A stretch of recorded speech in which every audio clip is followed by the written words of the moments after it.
Third episode की शुरुआत में हम देखते हैं कि अब क्योंकि सुबह हो चुकी थी इसलिए साचन उन दोनों के लिए ब्रेकफास्ट बनाती है और वेबसाइट की टेबल पर जिनसी को खाते हुए देखकर नामजू तो बहुत ज़्यादा इरिटेट हो जाती है और उससे गुस्से में बोलती कि क्या तुम्हारे अंदर खाने का थोड़ा सा भी तमीज़ नहीं है, इतना शोर कर कर कौन खाती है।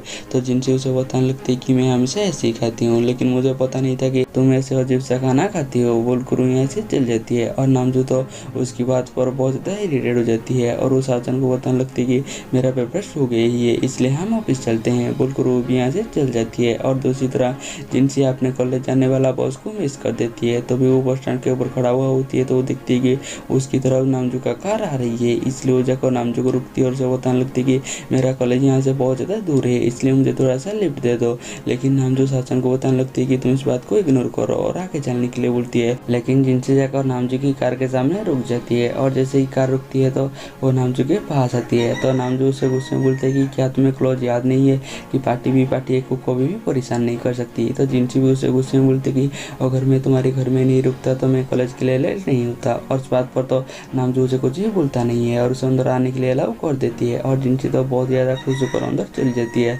और जैसे अपने कॉलेज पहुँचती है तो उसके पास उसकी सारी दोस्त आती है और उसे पूछने लगती है कि तुम रात भर कहाँ पर थी। तभी नामजू जिनसी का बैग लेकर जिनसी के पास आ जाती है और उसे बताने लगती है कि तुम्हारी बैग मेरी कार में भूल गई थी। और यहाँ पर नामजू जिनसी की सारी दोस्त को बता रही थी कि जिनसी मेरी फियांसी है और इस बात पर तो उसकी सारी दोस्त हैरान हो जाती है और वो जिनसी को साइड लेकर जाती है और उसकी फोन में अपनी नंबर हनी के नाम पर सेव कर देती है और सब बताती है कि अभी हम दोनों को ऐसे ही प्रेजेंट करना होगा। बोलकर यहाँ से चल जाती है और जिनसी अपने क्लास में होती है तो उसके पास उसकी दोस्त सू आती है और सब बता रही थी कि तुम दोनों का फोटो ब्राइडल सबके सामने डिस्प्ले हो रही है। और इस बात पर तो जिनसी भड़क जाती है तो सू से पूछती है कि क्या तुम सच में उसे शादी करने वाले हो। लेकिन जिनसी उसे मना कर देती है और उससे सारी सच्चाई बताई थी कि नामजू ने उसकी मदद की है और उसके बदले वो उसे शादी कर रही है, लेकिन ये कॉन्ट्रैक्ट मैरिज है। तो सू से पूछते कि अगर तुम एक दिन उसे सच में प्यार करने बैठोगे तो तुम उस दिन क्या करोगे। तो जिनसी उसे बताती है कि मुझे यकीन नहीं कि ऐसा कुछ भी नहीं होगा। तभी उसे अपने भाई के बारे में याद आती है तो वो सू को रिक्वेस्ट करने लगती है कि तुम इसके बारे में मेरे भाई को मत बताना, अगर मेरे भाई को सारी सच्चाई पता चल गई तो वो मुझे जिंदा नहीं छोड़ेगा। तो सू उसे बताने लगती है कि तुम्हें पता तो है ना, अगर तुम्हारी भाई मुझे सख्ती से पूछेगा तो मैं उसे झूठ नहीं बोल पाऊंगा। तो जिनसी सू को मनाने के लिए उसके सामने रोने लगती है और सू भी समझ जाती है कि जिनसी नौटंकी कर रही है, फिर भी वो सू की बात मान लेती है। और उसके बाद वो दोनों काफे में बैठे हुए होते हैं तो उसके पास जिंगवान आती है और वो जिनसी को पूछती है कि क्या तुम सच में शादी करने वाली हो। तो जिनसी उसे बता देती है कि हाँ मैं उसे पसंद करती हूँ और उससे शादी करना चाहती हूँ। और इस बात पर तो जिंगवान अपसेट हो जाती है और यहाँ से जाने लगती है। तो पीछे से जिनसी उसे बताने लगती है कि टाइम पर काम सबमिट कर देना। और अगले दिन जिनसी अपने यूनिवर्सिटी में जा रही होती है तो वो देखती है कि एक आदमी 90% ऑफ में अपना किताब सेल कर रही है। तो उसके पास जाती है और उसे बताने लगती है कि मैं इन बुक को और भी ज़्यादा कीमत में बेचने के लिए आपका मदद करूंगा, लेकिन मुझे उसमें 20% कमीशन चाहिए। और इस बात पर वो आदमी एग्री हो जाती है और उसके बाद जिनसी उन सारी किताब को यूनिवर्सिटी की दूसरी साइड ले जाती है और वहाँ पर 50% ऑफ में सारी किताब बेचने लगती है। और उस टाइम पर पुलिस आ जाती है और वो जिनसी को पकड़ लेती है और उसे पुलिस स्टेशन में डाल देती है। और दूसरी तरह हम नामजू को देखते हैं जो कि अपने एक इंपॉर्टेंट मीटिंग में होती है।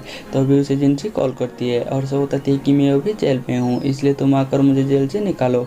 तो अभी नामजू उन सबको सॉरी बोलती है और बताती है कि मुझे यहाँ से जाना होगा, लेकिन जिन उसे रोक देती है और उसे बताती है कि मैं तुम्हारी बदल जा रही हूँ और तुम इस मीटिंग को कंप्लीट करो। लेकिन नामजू उसे मना कर देती है और उसे बताती है कि मेरा जाना जरूरी है और वो जाकर जिनसी को बाहर लेकर आती है। तो जिनसी उसे बताने लगती है कि उन्होंने मुझे बोला कि फैमिली मेम्बर को कॉल करूँ, अगर मैं मेरे भाई को कॉल करती और इसके बारे में मेरे भाई को पता चलता तो वो मुझे मार डालता, इसलिए मैंने तुम्हें कॉल किया। और यहाँ पर नामजू उसे गुस्से में बोलती है कि तुमने एक ही दिन में 2 बार क्लॉथ को तोड़ दिया तो तुम उसका कॉम्पनसेट कैसे करोगी। तो जिनसी से बताती है कि ठीक है मैं तुम्हें रीपे कर दूंगा।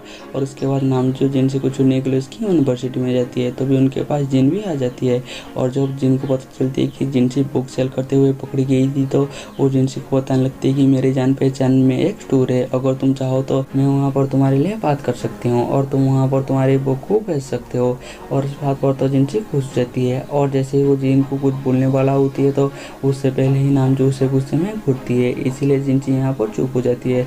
और जिन नामजू को बताने लगते हैं कि हमारी मीटिंग कैंसिल हो गई है इसलिए हम दोनों का काम पड़ गई है। और उसके बाद हम जिनसी को उसकी टीचर के साथ देखते हैं जहाँ पर कि जिनसी को पता चलती है कि उनकी फैमिली ने जिनसे कर्ज लिया था, कर्ज ना चुकाने की वजह से उन लोगों ने उसकी हॉस्टल की पाइप को तोड़ दी है, जिसकी वजह से उनके रूममेट को बहुत ज़्यादा तकलीफ हुई है। और उसके रूममेट जिनसी के बारे में बात कर रही होती है कि जिनसी को यहाँ से चली जाना चाहिए। और ये सारी बातें जिनसी बाहर खड़ा होकर सुन लेती है और वो अंदर आती है, उन सबसे माफ़ी मांगती है और उन्हें बताती है कि तुम लोग का जितने भी नुकसान हुए है मैं सारे पे कर दूंगा बोलकर अपने सामान लेकर वो यहाँ से चली जाती है। और उसके पास रहने के लिए और कोई जगह नहीं थी, इसलिए वो सू को कॉल करती है और उसे पूछती कि क्या मैं तुम्हारे घर में आ सकती हूँ। तो सू उसे बताते कि मैं अभी सिटी में नहीं हूँ।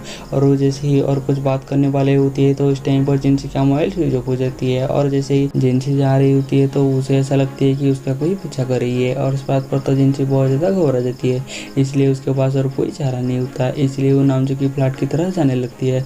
और वो जैसे ही लिफ्ट में जाने वाला होती है तो वही आदमी उसके पीछे आ जाती है और इस बात पर तो जिनसी और भी ज़्यादा घबरा जाती है। और वो जैसे ही नामजू का फ्लैट आती है तो घबराते हुए वो नामजू के घर की तरफ जाने लगती है और बार बार नामजू के घर में लॉक करती है, लेकिन कोई भी दरवाज़ा नहीं खुलता। और इस बात पर तो जिनसी और भी ज़्यादा घबरा जाती है। तभी उसे नामजू की घर की पासवर्ड याद आ जाती है, क्योंकि एक बार नामजू ने ही उसके सामने उसकी घर की पासवर्ड खुला था ना, इसलिए। और वो उसी पासवर्ड को डालकर घर के अंदर चली जाती है। तभी उसे रियलाइज होती है कि वो आदमी बगल वाला घर में रहती है, तो उसे थोड़ा सा राहत मिलती है। और उसके बाद नामजू जैसे ही घर आती है तो वो देखती है कि चारों तरफ से लाइट चल रही है, तो उसे ऐसा लगता है कि शायद घर के अंदर चोर घुस गई है। तभी वो देखती है कि रूम के अंदर कोई सो रही है। तभी वो पुलिस को कॉल कर देती है और एक बैट लेती है, उसे रूम के सामने खड़ा हो जाती है। तभी जिनसी को प्यास लगती है, इसलिए वो पानी पीने के लिए बाहर आती है।